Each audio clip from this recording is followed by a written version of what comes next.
Friends and family, boys and girls, ladies and genitals, the title of this video is not clickbait. I think I am indeed going to be parting ways, unfortunately, with my Epiphone 1959 Lazarus.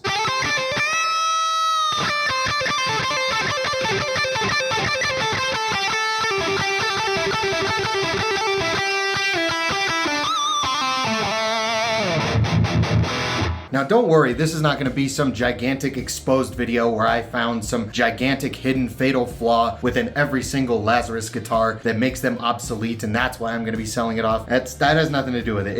It's me. It's not because of the guitar. It's not because Joe Bonamassa isn't on Instagram anymore. But speaking of that, I did somehow manage to acquire a stalker from that Joe Bonamassa leaving Instagram situation. You know what? Sit back. I think I'm going to tell you guys that story. You may or may not have seen the post. He deleted it pretty quickly, but Joe Bonamassa made a post talking about how he's going to be leaving social media because it's starting to have a negative effect on him when he goes to play shows. And I guess some people were talking shit to him right before a show and it put him in a really bad mood. And he also had concerns that like one day he may end up saying something he regrets because of these shit talkers, which I kind of get. Anyway, in that post, he had tagged one of the main people who was talking shit to him. And so naturally, I click on this guy's account and I see that he had also made a post addressing it. And I just kind of glanced through it. I didn't really focus on it. It kind of just seemed like he was trying to meekly talk down why he was being a dick. Anyway, apparently this guy is another like guitar YouTuber. And so people were commenting, they're like, what the fuck did you think was going to happen if you talking shit to Joe Bonamassa? And then some cornball commented, be like, yeah, he's an up and coming YouTuber. Why on earth would he want all that free publicity? And so I left a comment saying, yeah, you may get some extra publicity, but all of that publicity is just going to be you getting shit on for bullying a guitar player. And then this guy went through the entirety of my Instagram and saw that I was also a BMXer. And then in his comeback to my reply, he tried to say, oh, that helmet of yours must be prescription, isn't it? And then I came back with another reply and I ended it with, I would say you should probably wear a helmet too, but it's clear there's not much in that head for you to protect. And that's when it started. He tried leaving another comment, but I left it at that. And then like an hour later, I saw that the dude followed me. And then just like every single day, he just started leaving comments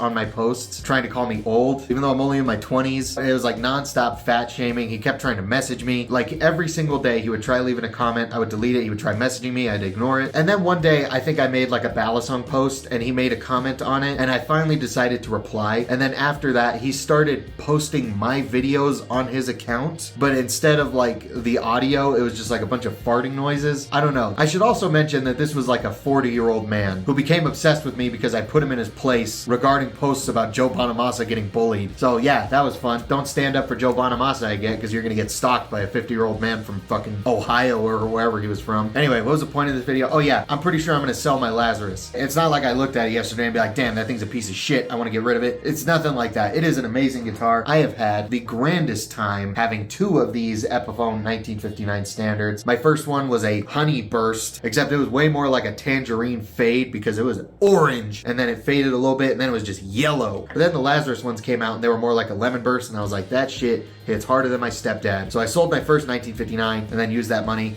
to get the Lazarus. Recently, I haven't been picking it up as much. I don't know if you're gonna be able to pick it up on camera, but this thing's collecting a fair bit of dust. It does sit there right behind my Gibson Les Paul looking nice and pretty, but as of late, I noticed that I just haven't really been grabbing it, and there's a few reasons. One of them being is actually the size of the neck. Now, as we all know, those 59s, especially the 58s, they can have some pretty chonky necks. The necks on those can be quite the large march, much like myself. If I was a guitar neck, I would probably be a 1958 Les Paul. But these Epiphone 59s, they didn't want to have like these massive necks on them because that's really kind of like a niche thing for some people that like those really big necks. But they did want it to have a pretty chunky neck. So they decided on settling with the 50s medium C profile, which is a bigger profile. It's a C-shaped neck and it's a lot more rounded. Like it's not the biggest neck in the world, but it is a bit of a chonker. It's like the dad bod equivalent to a Les Paul neck. And I've always said in my guitar videos that I prefer slimmer necks. So I like the like 60s style necks or the ESP LTD thin U neck shape. I think those are the two perfect neck shapes for any guitar. I had always said that the 50s medium C was probably about as big as I was willing to go for a guitar neck. And I think I really said that to just kind of like convince myself that this guitar was suited for me. Really, it's just not my personal preference for a guitar neck. But I've always been a big fan of these Epiphone 1959s. I think they're fantastic guitars. These were all the rage for a little while before Adam Jones came and just fucked the price of Norlin era guitars, but I have had one of these Epiphone 59s for the last couple of years. I think I've had my time on them. I think it's time I move on to something else. And then one more big reason, which is probably the biggest reason why I've decided to let this guitar go, is because like I mentioned earlier, I have a Gibson Les Paul Standard 60s, and it's literally the Gibson Les Paul of my dreams. And instead of having two classic spec old school single cut guitars, I think I want to have the one and then trade the other for a more modern single cut with a much more modern and more carved out neck joint. Something with locking tuners, something with stainless steel frets, something with more modern pickups that have three different voicings, that being a PAF, a hotter PAF, and then a full-blown single coil. Not a coil tap or a coil split, just a whole ass single coil, but also still has this classic single cut honey burst look to it. It will also still be satin too. So maybe you guys know the specs of the guitar that I'm talking about, and if you do, you can go ahead and leave it in the comments. But I think that is what I kind of want to do now. Instead of having two old school classic single cut Les Paul style guitars, I want to have the one, which is the actual Gibson Les Paul, and then have a more modern single cut style guitar with those classic looks. But for now, I think I've yapped on plenty. Let's revert this thing back to its original state and let's play it one last time for you guys. So I hope you guys enjoy listening to Lazarus one last time.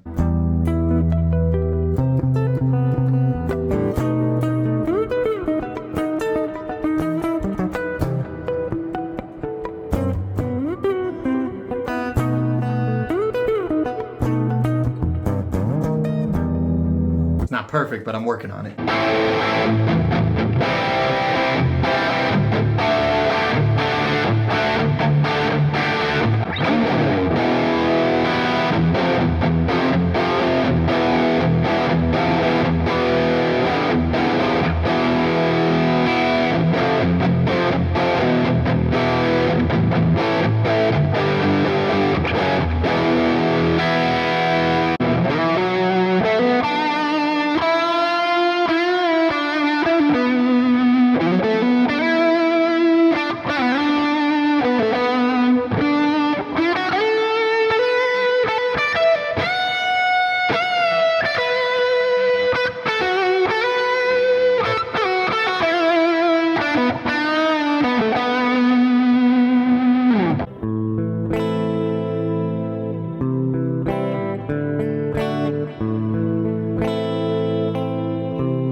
Alright guys, real quick before we wrap up the video, I just want to let you guys know, if you maybe are interested in grabbing yourself the Laz, I do have it listed on REVERB right now. I'm selling it for retail plus shipping. I know the Lazarus is appreciated in value, so the prices are a little bit inflated, but I'm just selling mine for retail. But if you want to go check it out, I will have the REVERB link in the bio and in the comments. And if you're in the continental US, we could probably work something out. Real quick, I want to give a big thank you and a shout out to Modern Balisong, Cosmic Steez, Benji, Yana Kaminsky, and Luke Shahan. Those are the 5 current channel members, and their support really does mean a lot and really helps out the channel. If you guys want to join them and see your name in all my videos, as well as get access to the occasional members only video, including the deleted and unused playing clips from this video, you can go ahead down there, join the channel membership. Tiers start as low as $3, and it really does help the channel. But if that's too much of a commitment and you still want to help monetarily, you can also hit the super thanks button. That's another big way to help. Thank you guys so much for watching, especially if you made it this far. I hope you enjoyed. If you did, make sure you let me know and help support the engagement on this video by leaving a like, leave a comment, give me your thoughts and opinions, maybe share the video around. Make sure you're subscribed if you haven't already. We are so close to 15K, and it'd be really cool to hit that by the end of the year. But other than that, I think I'm done being a tool. Thank you guys so much for watching. I'll see you guys next time.